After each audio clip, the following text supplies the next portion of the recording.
The transport ship Velcara drifted through the debris field of what was once a human colony vessel. Commander Thexail, a towering Zelthari warrior with 4 arms and crystalline armor plating, stood on the bridge watching the scattered wreckage tumble through space. His species had ruled this sector for 3,000 cycles. Humans were new here. Weak. Fragile. Scan complete, Commander, chirped his science officer, a small insectoid Krevan. No survivors detected. The vessel suffered catastrophic engine failure 2 solar cycles ago. Thexail nodded, his mandibles clicking with satisfaction. Another primitive species had learned the harsh truth of deep space. The galaxy was not kind to the unprepared. Humans had appeared in galactic space only 20 cycles ago, their crude fusion drives barely capable of crossing star systems. They had purchased outdated technology from the merchant guilds, settled on worthless worlds, and generally kept to themselves. Mark it in the registry and move on, Thexail commanded. Wait, the science officer's antennae twitched. I'm detecting a faint biosignature. Section 7 lower cargo hold. It's alive. Thexail's 4 eyes widened. Impossible. That section is completely depressurized. Confirmed, Commander. 1 life form. Registering as human. Juvenile. The bridge fell silent. Every species knew the mathematics of vacuum exposure. 30 seconds. Maybe 45 for the larger species. Then death. The wreckage had been floating for 2 days. Retrieve it, Thexail ordered. I want to see this. 20 minutes later, the boarding team returned with a small emergency pod, barely larger than a sleeping chamber. Inside, curled in a survival suit 3 sizes too large, was a human child. Perhaps 8 or 9 cycles old by their reckoning. Mel. Dark hair. Unconscious but breathing. The ship's medical officer, a gelatinous Fex, oozed closer to examine the child. Remarkable. The pod's life support failed 18 hours ago. He should be dead. Should be. Thexail rumbled. His core temperature dropped to levels that would kill most species. His metabolism appears to have slowed dramatically. Some kind of adaptive hibernation response. I've never seen this in any species database. The child's eyes snapped open. They were brown, deep and clear, and they fixed on Thexail without fear. Without panic. Just watching. Calculating. Hello, small one, Thexail said in standard galactic common. You are safe now. What is your name? The boy sat up slowly, his small hands bracing against the pod's edge. Marcus, he said quietly. His voice didn't shake. Marcus Webb. Where's my mom? Where's my dad? Thexail exchanged glances with his medical officer. No one had taught him this part. Your vessel was destroyed, young Marcus. We found no other survivors. The boy's face remained still, but something flickered behind those brown eyes. Something cold and far older than his years. They're dead. Yes. Marcus looked down at his hands. Small. Fragile. Human hands. Okay, he said finally. Just that. Okay. The Fex medical officer burbled with concern. Commander, he should be in shock. Emotional trauma in juvenile humans typically manifests as... I can hear you, Marcus interrupted, his common speech perfect despite his age. I'm not in shock. I knew the ship was dying. I heard the alarms. My dad put me in the pod. He told me. The boy's jaw tightened. He told me to survive. So I did. Thexail felt something he rarely experienced, unease. This child had spent 2 days alone in the darkness of space, knowing his parents were dead, and he sat there with the composure of a trained soldier. What will you do with me? Marcus asked. We will deliver you to the nearest human settlement, Thexail said. There is a small colony at Epsilon Station. 3 solar days from here. And if I don't want to go there? You are a child. You have no choice in this matter. Marcus met his gaze again, and for just a moment, Thexail saw something that made his warrior instincts flare. This human child was not looking at him with fear or gratitude. He was studying him. Memorizing. Learning. Okay, Marcus said again. Thank you for saving me, Commander Thexail. The Zelthari commander had not introduced himself. His name was not displayed anywhere the child could see. How did you know my name? He asked slowly. Marcus pointed at the wall panel behind Thexail. It displayed Zelthari script, a language no human had yet mastered. It says, Commander Thexail, Warrior Prime, 3rd Fleet. Right there. The bridge crew fell silent. The boy had been conscious for less than 5 minutes. He had glanced at alien text and read it perfectly. You speak Zelthari? The science officer whispered. No, Marcus said simply. But I'm learning. Thexale stared at the small human child and felt the first whisper of a truth that would soon shake the galaxy. Humanity had been underestimated. Epsilon Station hung in the darkness like a rusted crown, built from scavenged materials and desperation. 3,000 humans called it home, refugees and pioneers trying to carve out an existence in a galaxy that saw them as nothing more than another disposable species. The station rotated slowly, its mismatched sections cobbled together from a dozen different technologies. Commander Thexale watched through the viewport as his ship approached the docking ring. Marcus stood beside him, still wearing the oversized survival suit, his small face pressed against the transparent aluminum. "That's home now?" Marcus asked quietly. "For now," Thexale replied. He had spent 3 days observing this strange child. Marcus had wandered the ship freely, asking questions, watching the crew work. He never cried. Never complained. He simply absorbed everything like a sponge soaking up water. The boy had visited the engine room and spent 2 hours watching the fusion reactor cycle. The chief engineer, a massive Droxian, had explained the basics, expecting the child to grow bored. Instead, Marcus had asked about plasma containment efficiency and magnetic field calibration. Questions that showed understanding. He had sat in on a tactical briefing, silent in the corner, his brown eyes tracking every word. Afterward, he had pointed out a flaw in their patrol route that left a 6-hour gap in sensor coverage. Thexale had checked. The boy was right. The medical officer had scanned Marcus daily, searching for answers to his impossible survival. Human genetics, he discovered, were chaos. Unlike most species that had evolved on stable worlds, humans came from a death planet. A world of extreme temperatures, aggressive predators, and catastrophic weather patterns. Their DNA was riddled with redundant systems, backup protocols, adaptive mutations. They're survivors, the Fex had reported. Their entire biology is designed for one thing: refusing to die. Now, as they docked at Epsilon Station, Thexale felt an unfamiliar emotion stirring in his chest. Something almost like worry. He told himself it was foolish. The boy was one child. One orphan among billions of beings in the galaxy. But he couldn't shake the image of those calculating eyes. The station administrator was a woman named Sarah Chin, 40 cycles old with gray-streaked hair and the worn face of someone who had fought every day of her life. She met them at the airlock, her expression softening when she saw Marcus. "Hey there, sweetheart," she said, kneeling down. "I'm Sarah. Welcome to Epsilon." Marcus studied her for a moment. "You're not happy here." Sarah blinked. "What? You hate this place. I can see it in your eyes. You wanted something better for humanity, but this is what you got. Scraps and charity from aliens who think we're weak." The administrator's face went rigid. Thexale saw her hand clench into a fist. Then slowly she smiled. Not a happy smile. A warrior's smile. "Smart kid," she said. "Yeah, I hate it. But it's what we have, so we make it work. That's what humans do." "My dad said that too," Marcus replied. "Before he died." Sarah reached out and pulled the boy into a hug. For the first time since his rescue, Marcus's composure cracked. His small body shook and silent tears fell onto Sarah's shoulder. Thexale turned away, granting them privacy. Hours later, after the official transfer of custody, Thexale prepared to depart. Sarah met him at the airlock one final time. "Thank you for bringing him home, Commander," she said. "It was our duty," Thexale replied. He hesitated, then added, "Administrator Chin, that child is unusual." "All human children are unusual, Commander. We raise them to be survivors." "No."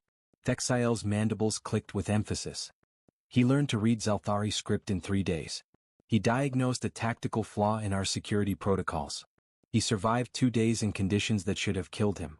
That is not normal, even for humans. Sarah's expression hardened. "Are you saying he's dangerous?" "I'm saying he's exceptional. And exceptional beings shape history." "He's 9 years old. Today," Thexale said. "But what will he be in 10 cycles? 20? Your species has only been in space for 2 decades. We don't know what you're capable of." Sarah stepped closer, her eyes blazing with defiance despite the Zelthari commander towering over her. "Let me tell you what we're capable of, Commander. We're capable of crossing the galaxy in ships held together with duct tape and prayers. We're capable of building homes on worlds that actively try to kill us. We're capable of surviving when every other species writes us off as dead. And yes, we're capable of raising children like Marcus. Children who refuse to quit. Who refuse to die. Who learn and adapt and overcome. She paused, her voice dropping to a whisper that somehow carried more weight than a shout. You saved one human child, Commander. That was kind. But don't make the mistake of thinking we need saving. We never have. We never will. Thexael left Epsilon Station with those words echoing in his mind. He had delivered the boy. His duty was complete. He would never see Marcus Webb again. He was wrong. The Galactic Council chamber was a monument to ancient power, carved from a single massive asteroid and positioned at the gravitational center of 12 major trade routes. Representatives from 47 species gathered here to decide the fate of entire civilizations. The air processors worked constantly to maintain atmospheres suitable for carbon-based, silicon-based, and methane-breathing species simultaneously. Today they discussed the human problem. Council Speaker Vexera, a towering mantis-like Shermari, addressed the assembly. Her voice resonated through translation devices in 300 languages. The human population in our sector has grown by 400% in 10 cycles. They reproduce at alarming rates. They settle worlds we deemed uninhabitable. They refuse to acknowledge territorial boundaries established for millennia. They're vermin, spat Ambassador Korveth, representing the Droxian hegemony. They breed like insects and consume resources like locusts. We should have exterminated them when they first appeared. Murmurs of agreement rippled through the chamber. Humans had become a nuisance. They showed up everywhere, competing for resources, undercutting established trade agreements with their willingness to work longer and cheaper. They took contracts no sane species would accept, flying through dangerous space, landing on hostile worlds, surviving conditions that killed others. There is another matter, Vexera continued. The humans have established an academy. On Epsilon Station. They call it the Prometheus Institute. A holographic display materialized above the chamber floor, showing the station. It had changed dramatically in 10 cycles. New sections had been added, built with human engineering that looked crude but functioned efficiently. The population had swelled to 30,000. An academy for what? Asked the Krevan representative. Everything, Vexera replied, her mandibles clicking with concern. Science, engineering, military strategy, xenobiology, diplomacy. They're training their young in every discipline simultaneously. And the director of this institute is concerning. The hologram shifted, showing a young human male, 19 years old by Earth reckoning.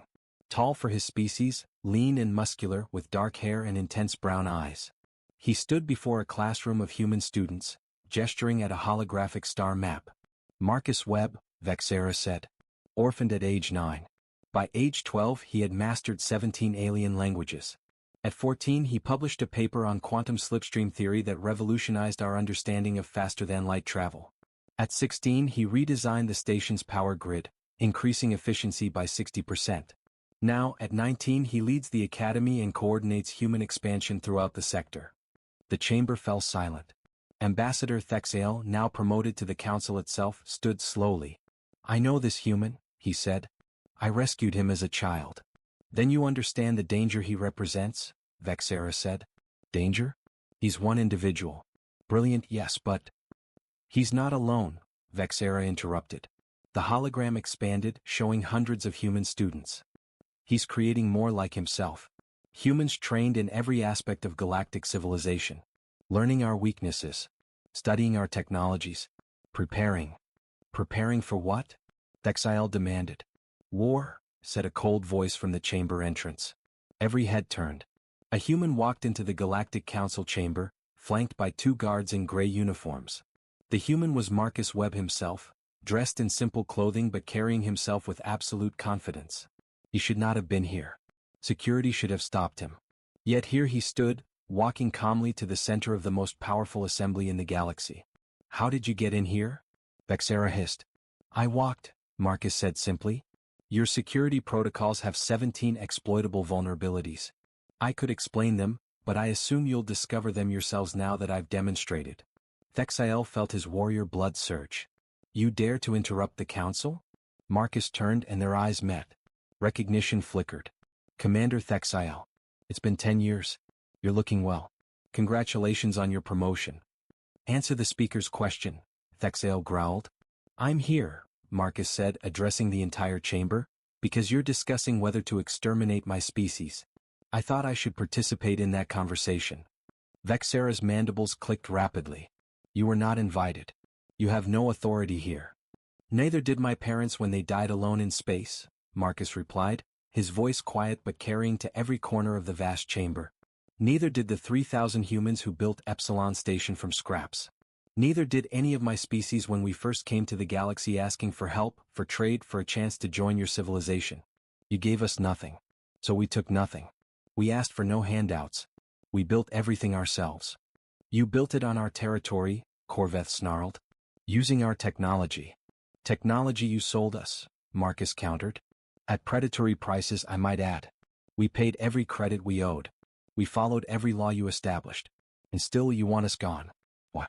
Because we work harder? Because we adapt faster? Because we survive? He stepped forward, his brown eyes scanning the assembled aliens. Let me tell you what humans are preparing for, Ambassador Vexera. We're preparing to earn our place in this galaxy. Not through conquest. Not through war. Through sheer, stubborn refusal to disappear. You can't scare us away. You can't price us out. You can't kill us off. Marcus smiled, and it was not a kind expression. Because humans don't quit. We never have. We never will. The council chamber erupted into chaos. Ambassadors from 47 species shouted simultaneously, their translation devices creating a cacophony of rage and indignation. Security forces moved to apprehend Marcus, but Thexael raised one of his 4 arms and they hesitated. Silence. Vexera's voice cut through the noise like a blade. The chamber quieted. Human, you speak boldly for someone so young, so outnumbered. Do you understand what we could do to your species? Marcus stood perfectly still, his hands clasped behind his back. Yes, I've run the simulations. If the Council decides to eliminate humanity, you could deploy the Zelthari Third Fleet to Epsilon Station. Approximately 18,000 human civilians would die in the initial bombardment. You'd then systematically destroy our 37 colonies throughout the sector.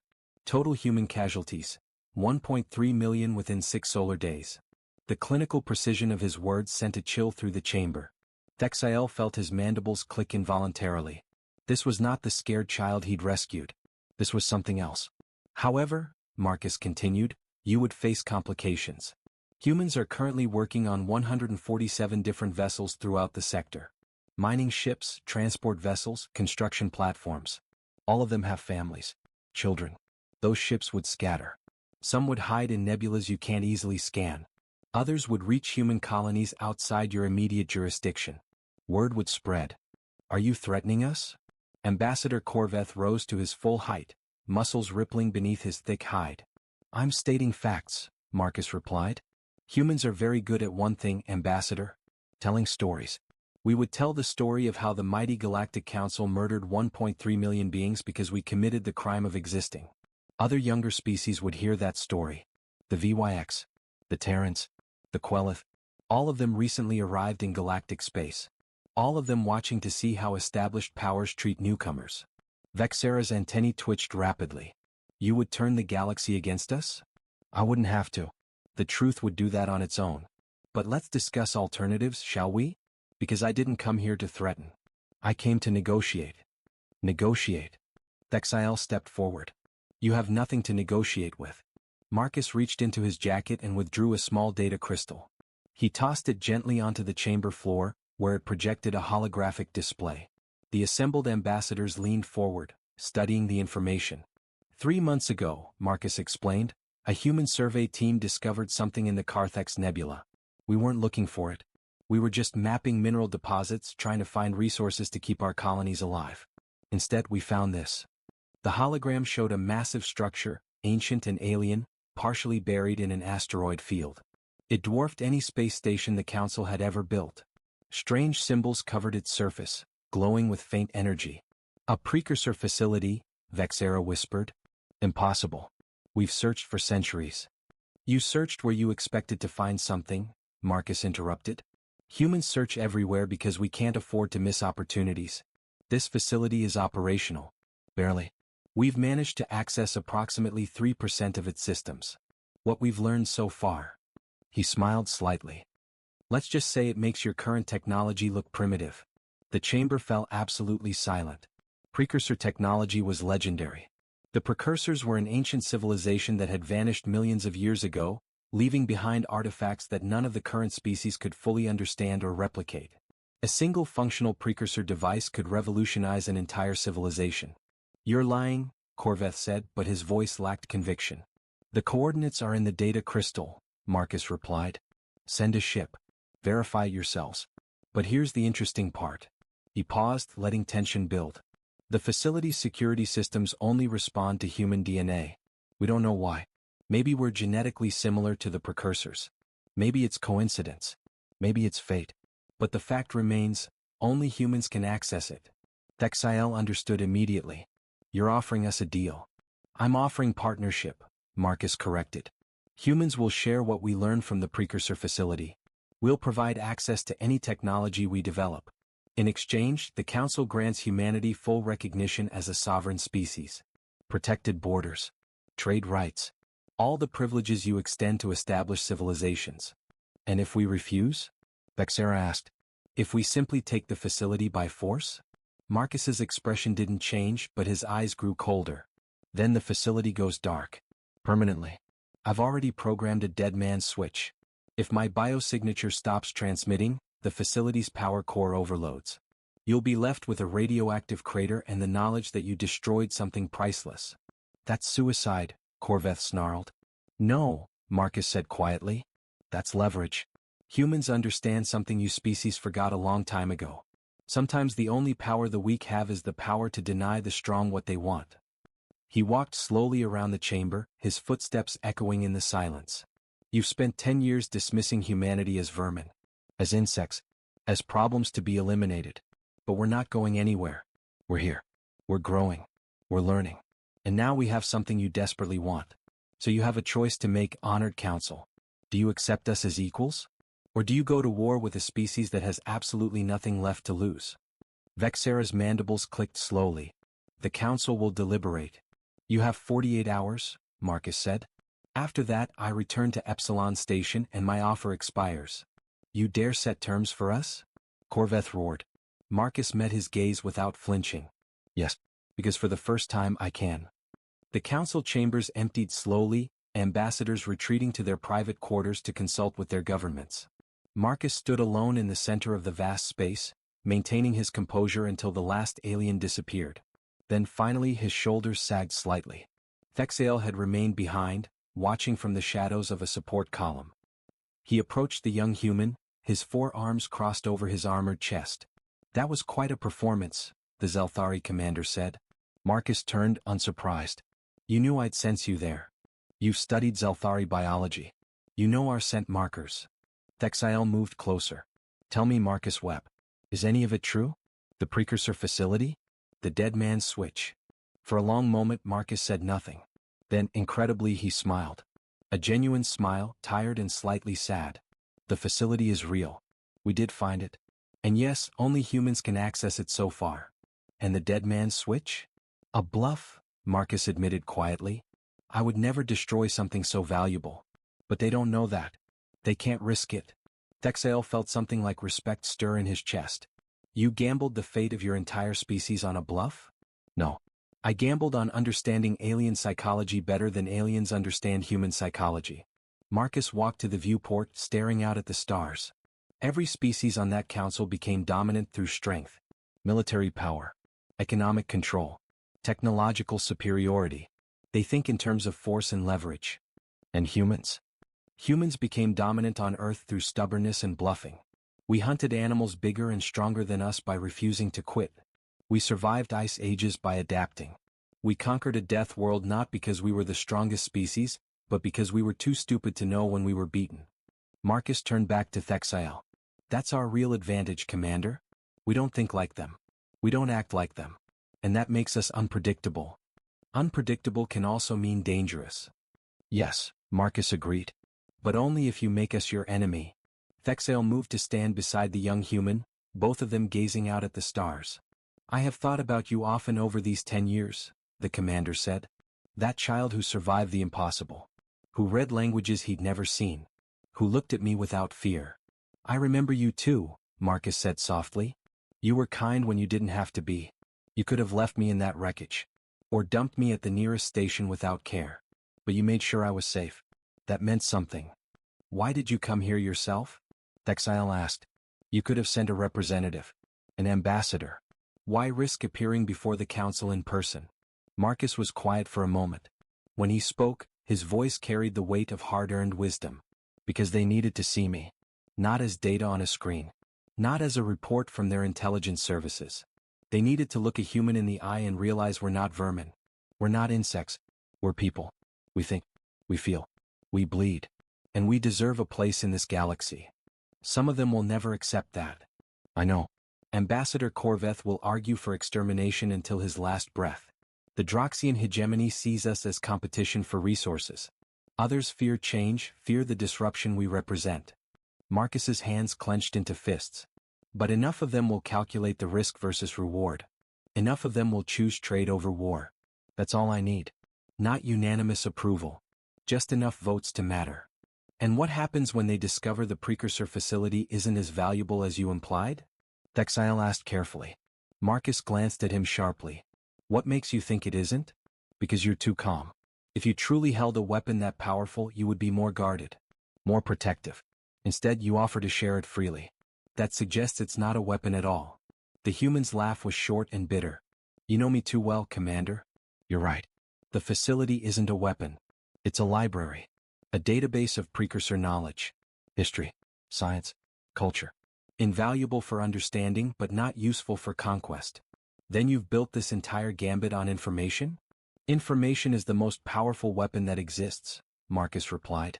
Wars are won or lost based on intelligence. Civilizations rise and fall based on knowledge. The Council thinks in terms of ships and soldiers. I think in terms of ideas and innovation. Give me access to precursor science, and in 20 years humanity will have technology that rivals anything in the galaxy. Thexale felt a chill run down his spine. That's what they fear. Not what you are now, but what you might become. Then they should have been kinder to us when we arrived, Marcus said coldly. They should have offered partnership instead of exploitation. They should have treated us as equals instead of vermin. But they didn't. So now they face a choice, accept us willingly or watch us rise anyway. The doors to the chamber opened and Vexera entered, flanked by 6 council members. Her expression was unreadable. The council has reached a decision, she announced. Marcus straightened, all traces of fatigue vanishing. He was 19 years old, an orphan from a species barely 2 decades in space. But he stood before the galaxy's most powerful beings without fear. We're listening, he said. Thexile realized in that moment that history was being made. One way or another, the galaxy would never be the same. Vexera's mandibles clicked in a pattern Thexile recognized as calculated displeasure. The council has voted, she announced. 23 in favor of partnership. 17 against. 7 abstentions. Marcus's expression didn't change, but Thexale caught the slight relaxation in his shoulders. Relief. The boy had been more worried than he let on. However, Vexera continued, and the word fell like a hammer, partnership requires trust. Trust must be earned. The Council will grant humanity provisional recognition, but with conditions. What conditions? Marcus asked carefully. A test, Ambassador Corveth rumbled, stepping forward. His massive frame cast shadows across the chamber floor. The Droxian hegemony maintains a mining operation on Kilos 9, a world in the Outer Rim. 3 weeks ago the facility went silent. All communications ceased. 647 Droxian workers are missing. We sent 3 rescue teams. None returned. Marcus's eyes narrowed. And you want humans to investigate? More than investigate, Vexera said. We want your people to succeed where 3 species have failed. Prove your worth. Prove that humanity deserves a place among us. Rescue the workers or at least discover what happened to them. Do this and the Council will ratify full recognition immediately. And if we fail? Then the partnership offer is withdrawn, Corveth said with barely concealed satisfaction. And humanity remains an unrecognized species, subject to whatever population controls the Council deems necessary. Marcus stood silently, processing. Thexile could see the calculations running behind those brown eyes.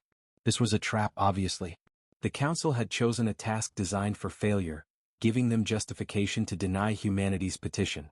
But Marcus surprised them again. Acceptable, he said. We'll need access to all data on Kilos 9. Geological surveys, communication logs, everything you have on the disappearances. Agreed, Vexera said perhaps too quickly. You have 30 standard days. We'll need 48 hours to assemble a team. Done. The speaker's antennae quivered with something like anticipation. The galaxy will watch your progress with great interest, Marcus Webb. Marcus nodded once, then turned and walked from the chamber. Thexael followed, catching up with him in the corridor outside. That was a death sentence, Thexael said bluntly. Whatever is on Kilos 9 killed trained Droxian soldiers, Krevan scientists and Zelthari special forces. What makes you think humans can do better? Marcus kept walking, his pace quick and purposeful. Because we're desperate. Desperation makes humans dangerous. It also makes them dead. Then we'll be clever about it. Marcus finally stopped, turning to face the Zelthari commander. Commander Thexael, can I trust you? The question caught Thexael off guard. What do you mean? I mean exactly what I said. Can I trust you? You saved my life once. You've shown me more respect than almost any alien I've met. But I need to know, if this goes wrong, if my team gets into trouble, will you help us? Or will you follow council orders and let us die? Thexael felt the weight of that question settle on his shoulders like physical force. He thought of the frightened child in the emergency pod, alone in space. He thought of that same child, grown now, standing before the entire council without flinching. He thought of Sarah Chen's words, "We're capable of raising children like Marcus. Children who refuse to quit." I am a warrior of the Zelthari, Thexael said slowly. I follow orders. I serve the council. Marcus's face fell slightly. But, Thexael continued, I am also a being of honor. And honor sometimes demands we do what is right rather than what is ordered. If you need help, call. I will come.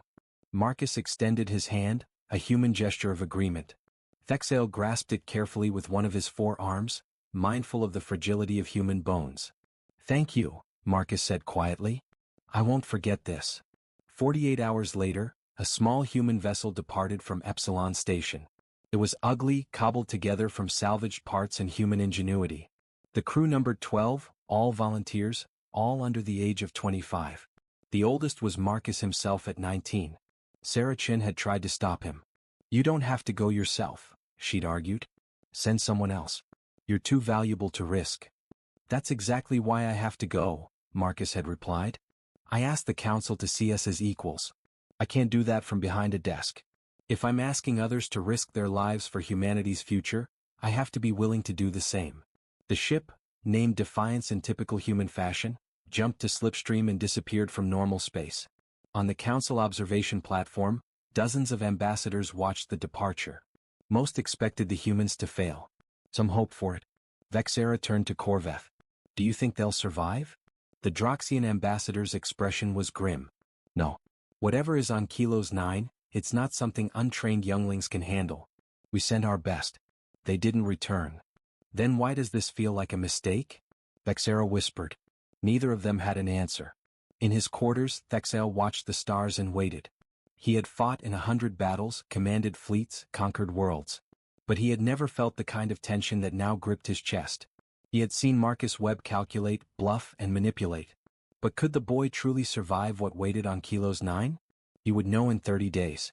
Or sooner if the screaming started. 27 days of silence. The entire galaxy watched and waited. The Galactic Council convened daily, monitoring the Kilos 9 system. Nothing. No transmissions. No distress calls. No signs of life. On day 28, Ambassador Corveth stood before the Council with barely concealed triumph. The humans have failed. Like the others before them, they have been consumed by whatever lurks on that cursed world. I move that we declare humanity's petition denied and proceed with population control measures. Seconded, said the Krevan representative. Vexera raised her gavel. All in favor. Wait. Thexael stood abruptly, his forearms spread wide. They still have 2 days. They're dead, Commander, Corveth snarled. Accept it. I don't hear screaming, Thexael replied coldly. When the Zelthari team died, we heard their final transmissions. Terror. From the humans? Nothing. Maybe that means something. It means they died too quickly to transmit, another ambassador muttered. The chamber doors exploded inward. Not opened. Not slid aside. Exploded, blown off their hinges by shaped charges. Through the smoke walked 12 figures in battered environmental suits, weapons drawn, faces hidden behind helmets. The council erupted in chaos. Security forces rushed forward, but the lead figure raised one hand and they froze. Because floating beside that hand was a holographic projection from the Defiance, showing real-time targeting data on every ambassador in the chamber.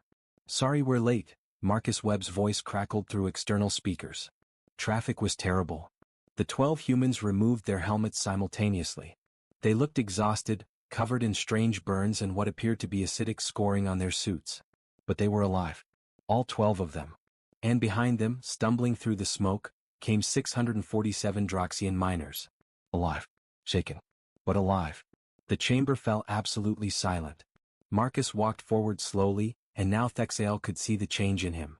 The boy who had stood here 28 days ago had been confident, calculating, perhaps a bit desperate. The man who stood here now had the eyes of someone who had looked into darkness and laughed. "Kilos 9, Marcus said conversationally as if discussing the weather, has a fascinating ecosystem. Underground. The mining operation accidentally breached a sealed cavern network 3 kilometers down. Inside those caverns lives a species we're calling shriekers. Blind. Extremely sensitive to sound and vibration. Highly territorial." He gestured, and one of his team members projected holographic images. Creatures that looked like nightmares, all teeth and claws and writhing appendages. "The Droxian rescue teams did exactly what you'd expect," Marcus continued. "They came in force. Heavy weapons. Lots of noise. They triggered every shrieker in a 50-kilometer radius. The Krevan tried stealth technology, but their equipment hummed at a frequency the shriekers could detect. The Zelthari? Well, you warriors prefer direct assault. That went about as well as expected." Corvetha's face had gone pale. "And you succeeded how?"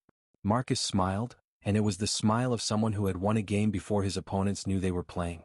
"We did something none of your teams thought to try. We asked the miners what happened. Studied the shriekers' behavior. Learned their patterns. Then we went in silent. No weapons fire. No heavy equipment. We moved slowly, carefully, using frequency dampeners to mask our movements. We extracted the miners in groups of 12 over 6 days without alerting the shriekers." "Impossible," breathed Vexera. "The shriekers should have detected you." "They did," Marcus replied. 3 times. And each time we didn't fight them. We ran. Because humans learned a long time ago that sometimes the smartest thing to do is retreat, regroup, and try again. Pride doesn't keep you alive. Adaptability does. He walked to the center of the chamber, his team flanking him, the rescued Droxians standing as living proof of humanity's capability. "You gave us a test designed for us to fail," Marcus said, his voice carrying to every corner of the chamber. "You expected us to die like the others. Bravely, perhaps. Heroically, maybe. But dead. Because that's what young, inexperienced species do when faced with real danger." He paused, his brown eyes scanning the assembled ambassadors. "But humans don't die easy. We don't quit when things get hard. We don't give up when the odds are impossible. We're the species that looked at a world trying to kill us and said, 'Not today.' We're the species that crossed oceans in wooden boats just to see what was on the other side. We're the species that went to our moon using computers less powerful than the devices in our pockets, because someone dared us to." Marcus's voice rose, filling the chamber with undeniable conviction. "You wanted proof that humanity deserves a place in this galaxy? Here it is. 647 lives saved. 12 humans who went into hell and came back. A problem solved that your best couldn't solve. Not through superior technology. Not through overwhelming force. But through adaptability, intelligence, and sheer, stubborn refusal to accept failure." He stopped directly before Vexera's podium. "So I ask you again, honored council. Do we have partnership? Or do we have war?" For a long moment nobody spoke. Then, slowly, Thexael began to click his mandibles in the Zelthari gesture of respect. One by one, other ambassadors joined. Even Corveth, after a long hesitation, bowed his massive head. Vexera stood, her antennae held high. "The Council recognizes humanity as a sovereign species. Full rights. Full protection. Full partnership." She paused, then added quietly, "Welcome to the galaxy, humans. Try not to frighten us too much." Marcus Webb smiled. "No promises, Speaker. No promises." Epilogue. 50 years later, the Prometheus Institute had become the premier academy in the galaxy. Students from 100 species studied there, learning human techniques of adaptation, creative problem-solving, and strategic thinking. Ambassador Marcus Webb, now 69 years old with gray in his hair and laugh lines around his eyes, stood in the same council chamber where he had once gambled everything. He was human's senior representative now, respected by all, feared by some. Commander Thexale, ancient by Zelthari standards but still sharp, stood beside him as an old friend. "Do you ever wonder," Thexale asked, "what would have happened if I had left you in that pod? If I had simply marked the wreckage and moved on?" Marcus considered the question seriously. "Someone else would have stood here. Maybe not me. But someone. Because that's what humans do, Commander. We don't need any one person to change the galaxy. We do it together. Every human who refuses to quit contributes to our species' momentum. Your species has changed us all," Thexale admitted. "Before humans arrived, the galaxy was stagnant, stable, predictable. Now we innovate, we adapt, we compete. Because if we don't, we'll be left behind." Marcus laughed. "That was the plan all along. Not to conquer, not to dominate, just to show the galaxy that there's always room for improvement, always a better way, always another solution. And if someday another young species arrives? Another group of desperate refugees seeking a place among the stars." Marcus's smile was warm and genuine. "Then we'll remember what it was like to be dismissed, to be underestimated. And we'll offer them what the Council eventually offered us, a chance. Because that's all anyone ever needs." He looked out at the stars, the same stars he had stared at as a 9-year-old child floating alone in the darkness. Just a chance.